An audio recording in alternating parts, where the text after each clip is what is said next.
할렐루야. 복되고 귀한 주일입니다. 하나님 주시는 풍성한 은혜가 우리 사랑하는 성도님들과 함께 하시기를 주님 이름으로 축원합니다. 광고 말씀 한 가지를 드리겠습니다. 오늘 오후 예배는요, 우리 CBS 우리 충북 기독교 방송국에서 와서 찬양 콘서트가 진행되어집니다. 우리 최인영 목사님과 장한희 사모님, 아주 유명한 사역자들이죠. 너무너무 귀하고 은혜의 시간이 될 것입니다. 여러분 다 참석하셔서 함께 은혜를 나누는 복된 시간이 되었으면 좋겠습니다. 오늘은 성령 강림 주일입니다.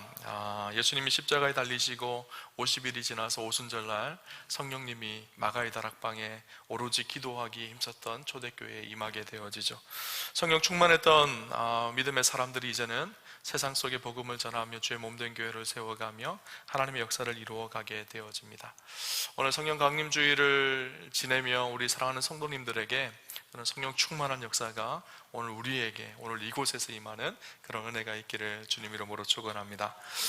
후안 까를로스 오르티즈 목사님이 쓴 책 중에 더 받을 것이 없습니다, 그리스도만으로도 충분합니다 라는 책이 있습니다.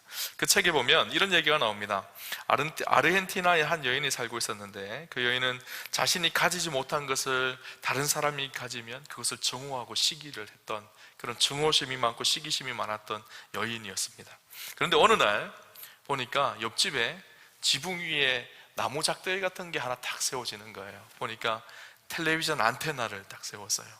당시에 텔레비전이 별로 없던 시대에 텔레비전 안테나가 세워지는 것을 보고 저게 무엇인가 하고 옆집에 가서 찾아 물어봤어요. 그러니까 텔레비전이라는 거예요. 텔레비전을 보니까 좋은 프로그램도 나오고 막 영상이 나오는 거예요. 여인이 자기도 사고 싶은 거예요. 그래서 남편에게 막 달려갔습니다. 우리도 텔레비전 사자는 거예요. 그러니까 남편이 지금 당신 때문에 우리 집이 지금 빚더미에 앉아서 빚 갚기도 힘든데 무슨 텔레비전을 산다는 거야. 그러면서 살 수 없다라고 이야기했어요. 이 여인이 꼭 가지고 싶은 것을 꼭 가져야 되는 여인인데 그것 때문에 막 화가 나고 분이 나기 시작했습니다. 자신의 욕망을 억제할 수가 없었던 거예요. 그 다음날 보니까 다른 집에 또 안테나가 서고 저쪽 집에도 안테나가 서고 보니까 다 이제 안테나가 다 있는 거예요. 자기 집만 없는 것 같다는 거예요. 그래서 막 화가 나서 어떻게 할까 하다가 대리점을 찾아갔습니다. 그리고 안테나를 하나 샀습니다. 안테나를 사가지고 와가지고 자기 지붕에 안테나를 딱 꽂아놨습니다. 근데 문제는 안테나만 꽂아놓은 거예요. 텔레비전 살 돈은 없어서. 그런데도 이 여인이 마음이 뿌듯했어요. 다른 사람이 봤을 때 우리 집에 안테나가 꽂혀져 있으니까 텔레비전이 있다고 생각할 그 마음 때문에 마음이 너무너무 평안해진 거예요. 그죠? 자, 이 이야기를 읽으면서 그런 생각을 했어요. 안테나는 우리 신앙생활의 그 모습과도 같습니다. 겉으로는 보기에 좋은 신앙인인 것처럼 보입니다. 술도 안 마시고 담배도 안 피우고 교회도 열심히 잘 다니는 것 같이 보입니다. 근데 중요한 것은 겉으로 중요한 것이 아니라 내면이 참 중요하겠죠. 그죠? 텔레비전이 있어야 되는데 안테나만 꽂아 놓았다고 해서 그 집이 텔레비전에서 볼 수 있는 영상을 누릴 수 있는 것은 아니잖아요. 그죠? 우리도 마찬가지입니다. 겉으로 신앙생활하는 그 모습이 중요한 것이 아니라 중요한 것이 있죠. 우리의 속사람이에요. 성령님과 함께 동행하고 성령 충만한 그리스도인으로 날마다 그리스도 안에서 풍성한 삶을 누리며 믿음으로 살아가는 능력 있는 그리스도인의 삶을 살기를 하나님은 원하시는 것이죠. 그 일을 위해서 반드시 필요한 분이 계십니다. 우리 안에 계시는 성령님이세요. 성령으로 충만할 때 우리가 그런 능력 있는 삶을 살아갈 수가 있는 것이죠. 그리스도인이라고 다 같은 그리스도인이 아닙니다. 하나님을 체험하고 누리고 성령 충만한 그리스도인들이 있죠. 그들이 진짜 실력 있는 그리스도인입니다. 오늘 성경에 보면 에베소서 5장 18절 우리가 너무나 잘 아는 말씀이죠. 술 취하지 말라 이는 방탕한 것이니 오직 성령의 충만함을 받으라, 그렇게 말씀하고 있습니다. 이 말씀은요 에베소서 전체의 대전제가 되는 말씀입니다.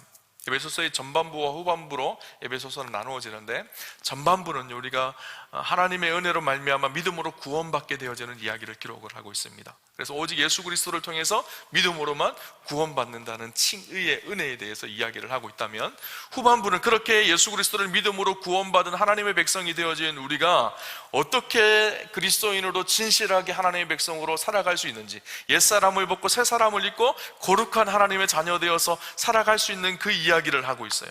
근데 그 모든 일의 대전제가 바로 성령 충만함이라는 거예요.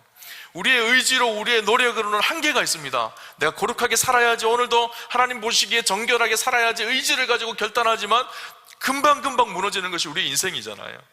근데 그렇게 살 수 있는 비결이 무엇인가 하면 성령님께서 우리를 인도하시는 삶을 사는 것, 성령 충만함으로 살아가는 것. 오늘 우리가 읽은 본문, 다음 본문에는 어떤 본문이 있는가 하면 5장 하반부와 6장에는요 그리스도인의 인간관계에 대해서 이야기를 하고 있어요. 우리가 세상 사람들 속에서 또 세상 속에서 하나님의 자녀로 살아갈 때 그리스도인으로서 어떤 인간관계를 지켜가야 될지, 부모와 자녀와의 관계, 부부와의 관계, 주인과 종의 관계를 어떻게 지켜가야 되는지를 이야기를 합니다. 여러분, 우리가 인간관계를 잘 하겠다고, 사랑하겠다고, 용서하겠다고 의지를 가지고 결단하지만 여러분, 사랑이 잘 되던가요? 부부관계, 내가 내 남편을, 내 아내를 사랑하겠다고 이야기하지만 끝까지 사랑이 되던가요? 웃으시는데 사랑할 때도 있지만 사랑이 안 될 때가 많잖아요, 그죠? 남편이 아니고 왼수일 때가 많고, 아내가 아니고 왼수일 때 많잖아요, 그죠? 우리가 사랑한다는 것을 의지를 가지고 하려고 하지만 사실 우리의 능력으로 잘 되지 않습니다. 용서하는 것, 우리의 의지를 가지고 하려지만 용서가 잘 되지 않습니다. 용서하자 그렇게 마음먹었다가도 그 사람 앞에 서면 아유, 내가 저 사람을 어떻게 용서해, 이런 마음이 드는 것이 우리 인간의 본성이고 우리의 연약함이죠. 근데 성령께서 하시는 일이 무엇일까요? 성령의 열매는 사랑과 희락과 화평과 오래 참음, 자비, 양성, 충성, 온유, 절제, 이런 하나님의 뜻을 이루어가는, 그리스도의 형상을 닮아가고 그리스도의 성품을 닮아가게 하는, 우리가 진짜 그리스도인답게 살 수 있도록 우리를 인도하시고 이끌어 가시는 분, 사랑할 수 없는 사람을 사랑하게 하시고 용서할 수 없는 사람을 용서하게 할 수 있는 능력이 어디서 나올까요? 우리의 의지로 될까요? 아니에요. 우리 안에 계시는 성령님께서 그 일을 하시는 것이죠. 그래서 오늘 에베소서에서 그렇게 이야기하고 있는 거예요. 술 취하지 말라, 이는 방탕한 것이니 오직 성령의 충만함을 받으라. 그리스도인의 삶의 대전제가 이거라는 거예요. 성령 충만함이라는 거예요. 성령 충만할 때 우리가 진짜 하나님의 백성으로, 하나님의 자녀로 살아갈 수가 있습니다. 하나님의 백성으로 하나님의 백성답게 살아가고 하나님께 생활하고 하신 이 모든 일들을 이룰 수 있는 힘과 능력의 근원이 성령님께 있다라는 거예요. 그래서 우리 기독교는 세상의 다른 윤리와 다릅니다. 윤리는 우리의 의지를 가지고 하려고 하지만 우리의 의지의 한계를 알고 성령님께서 우리를 도우신 것을 믿는다는 것을 그리스도인의 삶이죠, 그게. 그죠? 여러분, 성령님은요, 오늘 우리가 하나님의 백성답게 살 수 있도록 우리에게 능력을 주시고 힘을 주시는 분이에요. 그래서 오늘 사도 바울은 너희가 성령의 충만함을 받으라, 그렇게 말씀하고 있어요. 근데 앞에 전제가 달려있죠? 뭐라고 기록하고 있죠? 술 취하지 말고 이는 오직 성령의 충만함을 받으라, 이렇게 말씀하고 있어요. 이 성령 충만함과 술 취함과 서로 상관관계 속에서 비교하며 이야기를 하고 있어요. 왜 이렇게 이야기를 했을까요? 성령 충만함을 이야기할 때 다른 전제를 많이 달 수 있는데 그 앞에다 술 취하지 말라, 이 말씀을 달고 있는 거죠. 술 취함과 성령 충만함에 상관관계가 있다라는 거예요. 비슷한 점이 있습니다. 술 취함과 성령 충만함의 비슷함이 무엇인가 하면요, 영향력이에요. 지배력이에요. 술 취한다, 여기서 술 취한다라는 말은 단순히 술 한 잔, 두 잔 이렇게 먹는 게 아니라 술에 지배를 당하고 술에 흠뻑 젖어 있는 상태, 술에 취하여진 상태를 말합니다. 술에 취하면, 술을 마시면 나타나는 현상이 어떤 현상일까요? 술은요, 우리의 중추신경을 마비시킨다고 합니다. 그래서 우리의 이성과 우리의 뜻대로 우리의 삶을 움직일 수 있는 것이 아니라 술이 우리를 지배하는 거거든요. 술의 통치를 받는 거거든요. 그래서 처음에는 우리가 술을 마신다고 하지만 나중에는 어떻게 될까요? 술이 사람을 마시게 되어지잖아요. 또 한국 사람들은요, 술을 마실 때 그냥 한 잔, 두 잔 마시지 않습니다. 먹고 죽자 그래요. 오늘 밤에 우리 다 같이 먹고 죽자, 이렇게 죽도록 마십니다. 그죠? 그래서 선교사들이요, 처음 초창기 한국교회에 왔을 때 한국 사람들이 술 먹는 버릇을 보니까 도저히 안 되겠는 거예요. 저들이 믿음으로 살 수가 없는 거예요. 그래서 금주 명령을 내렸어요. 그래서 그리스도인들의 아주 중요한 신앙의 덕목 한 가지가 술을 먹지 않는 거예요. 그죠? 여러분, 외국 사람들은요, 술을 이렇게 마시면서 기쁘게 한 잔 정도 마신대요. 근데 우리는요, 가면 진짜 죽도록 마신대요. 그죠? 외국에서 이런 일이 있다고 합니다. 동양인들이 들어와서 술을 마시면 술을 한 잔 마시면 저 사람 기쁜 일이 있나 보다, 이렇게 이야기한다고 합니다. 근데 술을 두 잔 마시면요, 힘든 일이 있나, 이렇게 생각을 한다는 거예요. 세 잔을 마시면요, 저 사람 진짜 힘든 일이 있나 보다, 그렇게 이야기한다는 거예요. 그런데 네 잔, 다섯 잔 연거푸 막 계속 마시면 저 사람 한국 사람인가 보다, 이렇게 이야기를 한다는 거예요. 우리는 술 한 잔을 마셔도 죽도록 마십니다. 술 취하죠. 그래서 술에 우리의 삶의 인생을 빼앗기고 지배를 당하는 것이 우리의 특징이에요. 실제로 이런 일이 있었다고 합니다. 평소 소주 2잔이면 턱 하고 쓰러지는 한 사람이 있었는데 무슨 일인지 그날은 소주를 2병이나 마셨대요. 비틀비틀거리고 만취 상태가 되어졌습니다. 그걸 길을 가다가 전봇대를 보고 이쑤시개처럼 느껴지는 그런 정도가 되어진 거예요. 그런데 집에 돌아오는데 밤중에 뭔가 하고 탁 부딪혔어요. 깜짝 놀라서 보니까 할아버지와 부딪힌 거예요. 할아버지가 쓰러졌어요. 그래서 할아버지를 힘겹지만 들쳐업고 병원을 막 가기 시작했어요. 근데 병원이 밤중에 다 문 닫았잖아요. 어쩔 수 없이 할아버지를 그냥 둘 수가 없어서 자기 집으로 데리고 왔어요. 자기 집에 눕히고 자기 침대에 눕히고 할아버지 옆에 자기도 누워서 잤습니다. 할아버지 이마를 맞아 보니까 머리가 너무너무 차가운 거예요. 그래서 감기 걸리지 않도록 이불을 덮어주고 잠을 잤어요. 아침에 일어나서 눈을 떠보는데 그 전날 있었던 상황들이 막 생각이 난 거예요. 내가 할아버지와 부딪혀서 할아버지가 쓰러지셨는데 할아버지가 괜찮나 하고 옆에를 탁 돌아봤는데 기절하는 줄 알았대요. 그 할아버지가 누구였는가 하면 KFC 할아버지 동상이었대요. 술이요, 그렇습니다. 우리를요 인사불성하게 만들어요. 우리를 지배하게 만듭니다. 우리를 통제하는 것이 술의 능력이에요. 근데 성령님과 같은 것이 있어요. 성령님이 어떤 분이실까요? 하나님의 말씀에 우리의 삶을 지배하게 하신 분, 우리를 이끌어 가시는 분, 우리를 통치하시고 우리를 다스리시는 분이 성령님이세요. 그래서 술과 성령님과의 상관관계가 있는 거예요. 그래서 오늘 사도 바울은요, 술 취하지 말라, 성령의 충만함을 받으라, 그렇게 말하고 있죠. 이 술이라고 대변되어지는 세상의 것들에 우리의 삶이 지배당하지 않고 하나님의 말씀과 성령께 우리의 삶이 지배당하는 삶을 사는 사람들, 그들이 그리스도인이라는 거예요. 예수 그리스도의 보배로운 피로 구속함을 입은 하나님의 백성들은 술에 지배당하는 인생이 아니라 하나님께 지배당하고 성령께 지배당하는 인생이 되어져야 된다라는 것을 오늘 본문에서 우리에게 이야기하고 있습니다. 우리는 술을 먹지 말라 그러는 것이 단순히 술 먹지 않는 것이 건강에 좋지 않으니까, 술 먹지 않는 것이 이렇게 사람들에게 좋지 않으니까 이렇게 생각을 하는데, 사실 영적인 의미가 담겨져 있어요.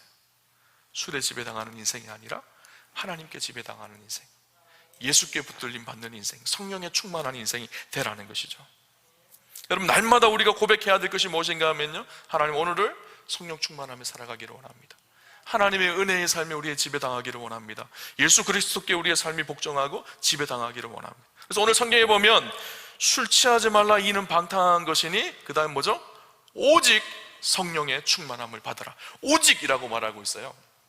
오직이라는 말의 뜻이 무엇일까요? 한 가지라는 거예요. 우리 그리스도인들은요, 세상이 다른 것들에 지배당하는 인생이 아니라 오직 성령께 지배를 당하고 성령께 이끌리는 사람들이 되어야 된다라는 것을 이야기하고 있습니다. 세상에 이것도 조금 취하고 저것도 취하고, 한 발은 세상에 딛고 한 발은 이 성령님께 딛고 그렇게 살아가는 것이 아니라 오직 성령의 충만함을 받으라는 거예요. 여러분, 이렇게 한번 생각해 봅시다. 한 남편이 있는데 자꾸 옆집 아줌마를 자꾸 쳐다보는 거예요. 그러니까 아내가 얼마나 불편해요. 화를 냈어요. 왜 옆집 아줌마를 쳐다보느냐는 거예요. 그러자 남편이 이렇게 얘기했다고 합니다. 여보, 너무 걱정하지 마. 내가 당신을 사랑하는 것은 80%고 옆집 아줌마를 사랑하는 건 20%야. 이렇게 얘기를 했다는 거예요. 이게 되는 말일까요? 안 되는 말일까요? 안 되는 말이죠. 그죠? 아내를 사랑한다는 것은 100% 사랑한다는 거예요. 하나님 우리를 사랑하셨어요. 80% 사랑하셨을까요? 70% 사랑하셨을까요? 99% 사랑하셨을까요? 아니요, 100% 사랑하셨어요. 100% 사랑하셔서 어떻게 하셨죠? 당신의 아들 독생자 예수 그리스도를 우리를 위해서 내어주셨어요. 죽기까지 사랑하셨어요. 그 사랑과 은혜를 받은 사람들이 어때야 될까요? 우리의 삶이 오직 100% 그분의 사랑과 그분의 은혜와 그분의 능력 안에 붙들려 살아가야 된다는 거예요. 그것이 성령 충만함입니다. 여러분, 여기에 컵에 여러분 물이 있습니다. 충만하다는 것은 무슨 말일까요? 물이 가득 찬 상태예요. 빈틈이 없이 가득 찬 상태. 그것이 충만함이에요. 오늘 우리의 삶도 마찬가지입니다. 세상의 그 무엇이 우리를 다스리고 지배하는 것이 아니라 오직 성령님께서 우리의 삶을 이끄시도록 우리의 인생을 내어드리고 그분께 붙들리는 삶, 이것이 성령의 충만함이죠. 갈라디아서 5장 16절에 17절에 보면요, 이렇게 말합니다. 내가 이르노니 너희는 성령을 쫓아 행하라. 그리하면 육체의 욕심을 이루지 아니하리라. 육체의 소욕은 성령을 거스리고 성령의 소욕은 육체를 거스르나니 이 둘이 서로 대적함으로 너희의 원하는 것을 하지 못하게 하려 함이니라. 우리의 인생은요, 육체의 소욕에 이끌리든지 아니면 성령의 소욕에 이끌리든지 우리 인생은 반드시 무엇인가에 이끌리게 되어져 있어요. 그런데 우리가 육체의 소욕에 이끌리지 않고 성령의 소욕에 이끌리라는 거예요. 그러면 우리의 삶에 성령의 열매가 맺어지고 하나님의 뜻이 우리 삶 속에 이루어진다라는 것이죠. 여러분, 우리는 농사를 잘 안 짓기 때문에 지나가다 나무를 보면 그 나무가 무슨 나무인지 잘 몰라요. 이게 사과나무인지 복숭아나무인지 배나무인지. 농사를 짓는 분들은 잘 아시죠? 그런데 농사를 안 짓는 분들은 잘 몰라요. 제 아내는 지나가면 모르더라고요. 이게 사과나무인지 배나무인지 저한테 물어봐요. 저는 어렸을 때 저희 집에 농사를 지어봤기 때문에. 그런데 쉽게 알 수 있는 비결이 있습니다. 뭘까요? 열매를 보면 알아요. 사과 열매가 달려있으면 사과나무예요. 배 열매가 달려있으면 배나무예요. 포도가 달려있으면 포도나무예요. 여러분, 우리가 다 좋은 그리스도인인 것처럼 다 보입니다. 여기에 계신 분들 주일날 와서 예배드리는 좋은 그리스도인인 것처럼 보여요. 예배 자리에 앉아있기 때문에. 그런데 가만히 들여다보면요, 그분의 말, 그분의 행동, 그분의 삶을 가만히 들여다보면요, 어떤 열매를 맺고 있는지를 보면 이분이 좋은 그리스도인인지 아닌지가 알 수가 있어요. 좋은 그리스도인은 성령 안에 거하기 때문에 어떤 열매를 맺을까요? 성령의 열매를 맺습니다. 예수님이 기뻐하시고 하나님이 기뻐하시는 열매가 우리의 삶 속에 맺혀지는 것이죠. 성령 충만했던 믿음의 공동체, 초대교회 공동체, 어떤 일들이 일어날까요? 사도행전 2장에 보면요, 제자들이 마가의 다락방에 모여서 뜨겁게 기도합니다. 오로지 기도하기에 힘씁니다. 그때 성령이 충만하게 임하시죠. 방언을 하고 불의 혀같이 갈라지는 놀라운 역사가 일어나고 성령이 임하시는 놀라운 일들이 일어납니다. 놀라운 변화가 모여있던 120문도에게 일어나기 시작하죠. 근데 예수님의 제자들을 하나같이 보십시오. 다 사실은 별 볼 일 없는 인생이었거든요. 다 시골 출신의 어부였고 하층민이었습니다. 부유함도 없었고 세상이 배운 지식도 별로 없었고, 수제자라고 하는 베드로는 어떻게 하죠? 예수님이 십자가에 달려 돌아가시니까 3번이나 부인하고 도망갔던 사람들이, 예수님이 십자가에 달려 돌아가실 때 다 뿔뿔이 흩어졌던 그런 사람들입니다. 예수님의 제자였던 야고보와 요한은요, 예수님이 예루살렘에 십자가를 지러 올라가시는 그 길 위에서 예수님이 왕이 되시면 우리를 한 명은 좌편에 한 명은 우편에 앉아주십시오, 세상의 욕망에 가득했던 그런 제자들이었었어요. 근데 그런 제자들이 성령 충만함을 받고 성령이 그들과 함께 하기 시작하니까 어떻게 됐을까요? 변화가 일어나기 시작하고 그들의 삶에 성령의 열매가 맺혀가기 시작했던 거예요. 하나같이 배우지 못했던 그들이요, 하나님의 말씀을 전하기 시작합니다. 말씀의 능력이 나타나기 시작하고요, 그들이 전한 복음 때문에, 그들이 전한 말씀 때문에 수천 명이 변화되기 시작하고요, 표적과 기사와 이적들이 막 일어나기 시작합니다. 초대교회에 놀라운 역사들이 일어나기 시작합니다. 이제는 예수님이 이 십자가에 달려 돌아가실 때 다 무서워서 뿔뿔이 흩어졌던 그들이 주를 위해 죽는 일을 기쁘게 여기기 시작합니다. 십자가를 지고 주님 가신 그 이름을 뒤따라가는 제자들이 되어지죠. 그들은 그렇게 성령 충만한 제자들이 모여있던 초대교회는 어땠을까요? 성경에 보면 사도행전 2장 43절에서 47절에 보면 초대교회의 모습을 이야기합니다. 사람마다 두려워하는데 사도들로 말미암아 기사와 표적이 많이 나타나니 믿는 사람이 다 함께 있어 모든 물건을 서로 통용하고 또 재산과 소유를 팔아 각 사람의 필요를 따라 나눠주며 날마다 마음을 같이하여 성전에 모이기를 힘쓰고 집에서 떡을 떼며 기쁨과 순전한 마음으로 음식을 먹고 하나님을 찬미하며 또 온 백성에게 칭송을 받으니 주께서 구원받는 사람을 날마다 더하게 하시니라.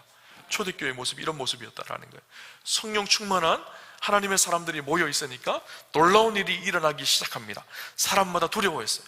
사람마다요, 교회 공동체를 두려워하기 시작했다는 거예요. 요즘에 우리 세상은 어떤가요? 예수 믿는 사람들을 우습게 여기거든요. 근데 그 시대는 어땠다고요?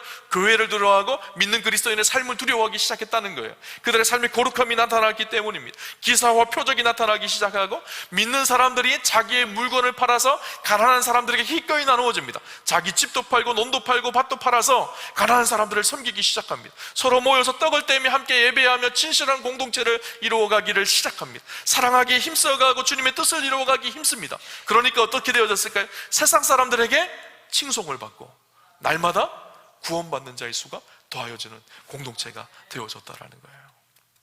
성령 충만한 하나님의 사람들이 있으니까 마땅히 그에 합당한 열매들이 나타나기 시작했다라는 거예요.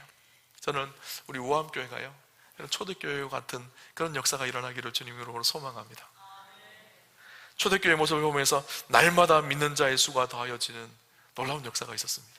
저는 우리 우암교회가 날마다 믿는 자의 수가 더해지는 그런 축복이 있었으면 좋겠다는 것이 목사의 마음이죠. 또 여러분의 마음일 것입니다. 그런데 그것이 그냥 일어날까요? 아니죠. 성령 충만했던 하나님의 사람들을 통해서 일어난다는 거예요. 성령 충만하여서 삶이 변화되어져서 삶 속에 성령의 열매가 맺혀지고 사랑할 수 없는 사람들을 사랑하기 시작할 때, 용서할 수 없는 사람들을 용서하기 시작할 때 주님의 선한 이적과 표적들이 날마다 그 교회에서 일어나기 시작하니까 날마다 믿는 자의 수가 더해진 거예요. 여러분, 간혹 저는 그런 걱정을 합니다. 혹시나 새 가족이 우리 교회에 와서 우리가 믿는 자로서 변화되지 못한 모습을 보고 실족하여서 믿음을 잃어버리고 교회 다니는 사람들 때문에 내가 교회를 못 가겠어, 이런 이야기를 들을 것 같은 두려움 때문에 사실 걱정될 때가 있어요. 또 때때로 걱정될 때가 있습니다. 혹시나 예수 믿는데 저 사람은 왜 저래? 왜 이렇게 이기적이야? 목사님 보니까 설교는 번지르르하게 잘하는데 삶은 왜 저래? 이런 이야기 때문에 실족하는 사람들이 생길까 봐 개인적으로는 두려움이 있어요. 우리가 그렇게 살지 못하는 이유가 무엇일까요? 사실은 우리의 의지로만 신앙생활을 하려고 하기 때문이에요. 성령님께 우리의 삶을 맡기고 성령님께서 우리로 인도해 가시고 성령 충만한 믿음의 삶을 우리가 살지 않기 때문이죠. 여러분, 우리 우암교회가 저는 건강하게 성장하는 교회였으면 좋겠어요. 날마다 믿는 자의 수가 더하여지는 교회. 열심히 그 일을 위해서 성령 충만의 복음을 전하는 일도 참 중요하고요, 그리고 또 우리가 변화된 그리스도인으로 살아가는 것도 너무너무 중요합니다. 성령 충만함으로 살아가는 삶을 사는 것이죠. 오늘 본문을 묵상해 보면서요, 우리가 성령 충만에 대하여 생각해 봐야 될 두 가지가 있다는 생각이 들었어요. 첫 번째는 무엇인가 하면요, 오늘 말씀의 무게중심을요, 전반부가 아니라 후반부인 성령 충만에 중심을 두어야 한다는 거예요. 전반부는 뭐죠? 술 취하지 말라. 우리는 오늘 본문을 묵상할 때 가장 먼저 눈에 들어오는 것이 무엇인가 하면요, 술 취하지 말라, 이 말씀이에요. 그죠? 그래서 나는 술 안 먹어야 돼, 여기에 꽉 붙들려 있어요. 여러분, 술 먹으라는 얘기가 아니에요. 술 취하지 말라라는 것이 우리의 신앙의 포커스가 되어질 때가 많아요. 나는 술 취하지 않고 나는 담배 피지 않아, 그래서 나는 굉장한 신앙인이야, 그렇게 자신을 착각하게 만든다라는 거예요. 그럼 술 취하지 않고 술도 안 마시고 담배도 안 피우는 건 물론 좋은 일이죠. 근데 술도 안 마시고 담배도 안 피우지만 내 마음속에는 늘 탐심이 가득하고 탐욕이 가득하고 음란하고 마음은 악합니다. 늘 미워하고 분쟁하고 싸우고 다툽니다. 여러분, 아무리 술을 안 마시고 아무리 담배를 안 핀다고 하더라도 그 삶이 하나님 기뻐하시는 삶일까요? 우리는 술 안 먹고 담배 안 피우면 괜찮은 신앙인이라고 생각을 해요. 근데 술 안 먹고 담배 안 피운다고 괜찮은 신앙인이 되는 것이 아니라 성령 충만한 사람이 진짜 신앙인이 된다는 거예요. 술 먹으라는 이야기가 아니에요. 담배 피우라는 얘기가 아니에요. 여러분, 제가 술 마실까요? 안 마실까요? 의심의 눈치로 쳐다보시는데, 제가 담배 피울까요? 안 피울까요? 안 피웁니다. 저 술도 안 마셔요. 술 마시는 거 별로 좋아하지도 않고요, 담배 피우는 사람 옆에만 가도 제가 담배를 안 피우니까 기가 막히게 담배 냄새를 맡습니다. 그러면 가까이가 힘들어요. 그런데 제가 술 안 먹고 담배 안 피운다고 해서 제가 날마다 하나님 기뻐하시는 그런 삶을 살고 있다고는 할 수 없어요. 제 안에 늘 힘들고 어려운 것이 무엇인가 하면요, 술은 안 먹고 담배는 안 피우지만 성령 충만하지 못할 때, 내 마음속에 사람을 향한 불신이 생길 때, 미움이 생길 때, 세상의 욕심과 욕망함이 생길 때, 세상의 음란함이 내 마음을 붙들기 시작할 때, 성령 충만하지 않을 때. 여러분, 오늘 말씀의 포커스는요, 술 취하지 말라는 것에 있는 것이 아니에요. 성령 충만함이 있는 거예요. 나 술 안 취했기 때문에 나는 괜찮은 신앙인이야, 그렇게 하지 말라는 거예요. 내가 오늘 진짜 성령 충만하게 하나님의 백성답게 삶을 살아가고 있는지를 점검하셔야 돼요. 여러분, 술 취하지 말라 이는 방탕한 것이니 오늘 성경은 그렇게 말합니다. 이 방탕함이라는 것이 무엇일까요? 우리는 세상에 속하여서 세상의 것을 따라가고 세상에 치우치는 삶을 방탕함이라고 이야기합니다. 근데 이 방탕함이라는 단어가요, 헬라어로는 아소티아라는 단어인데, 이 아소티아라는 단어의 근원적인 의미는 무엇인가 하면 하나님을 떠나 구원받을 수 없는 사람의 행태를 의미합니다. 그래서 그 단어의 중요한 의미 속에는 하나님으로 떠나 있는 영적인 상태를 의미해요. 이 방탕함이라는 단어, 아소티아라는 단어를 신약에 보면 똑같이 사용한 성경이 있습니다. 누가복음 15장 말씀이, 누가복음 15장에 보면 탕자 이야기가 나오죠. 아버지 집을 떠난 탕자가 호랑방탕한 생활을 하죠. 그 호랑방탕할 때 호랑방탕이라는 단어가 아소티아라는 단어예요. 아소티아라는 단어를 부사형으로 아소토스라는 단어를 사용하고 있어요.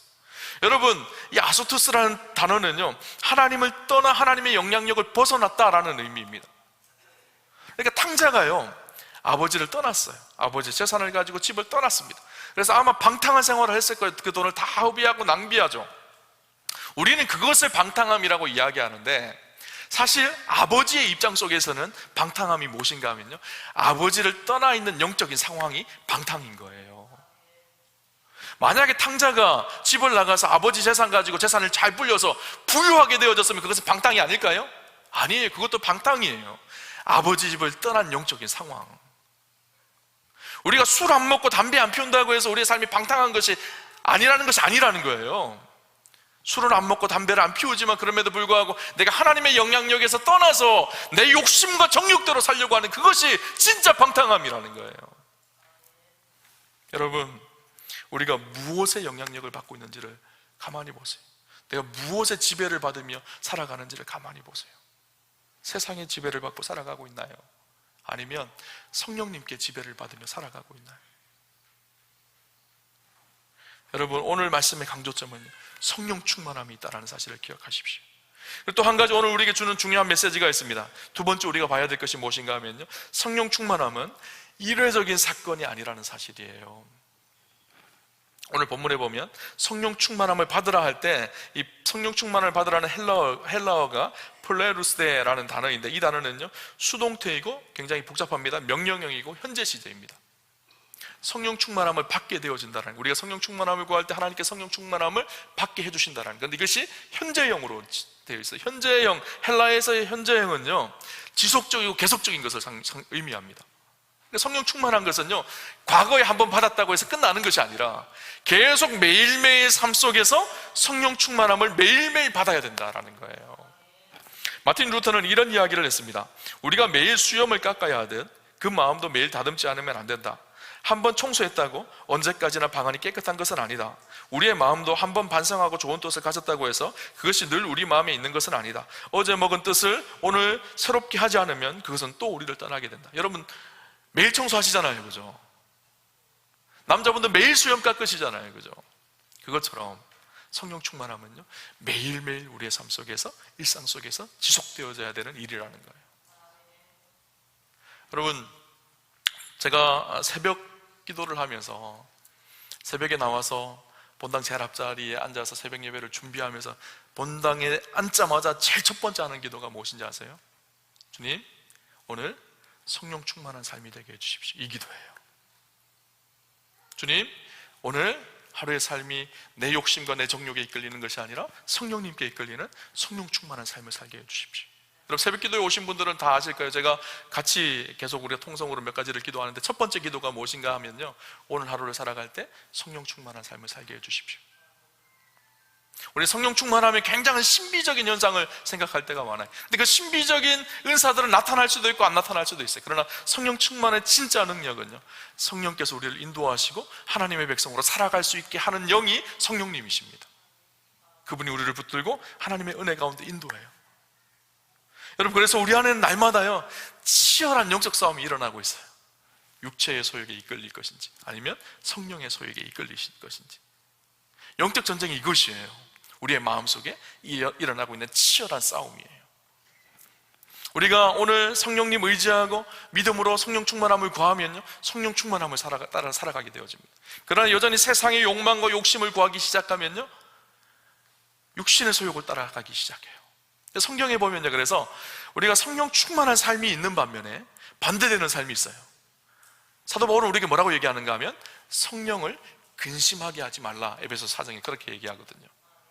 우리가 성령 충만하여서 하나님의 뜻에 따라 살아가면 성령 충만하여서 하나님의 뜻을 이루는 삶을 살게 되어지고, 반대로 세상의 것에 쫓아서 세상의 것을 따라가면 어떻게 하신다고? 성령님께서 우리 안에서 근심하신대요.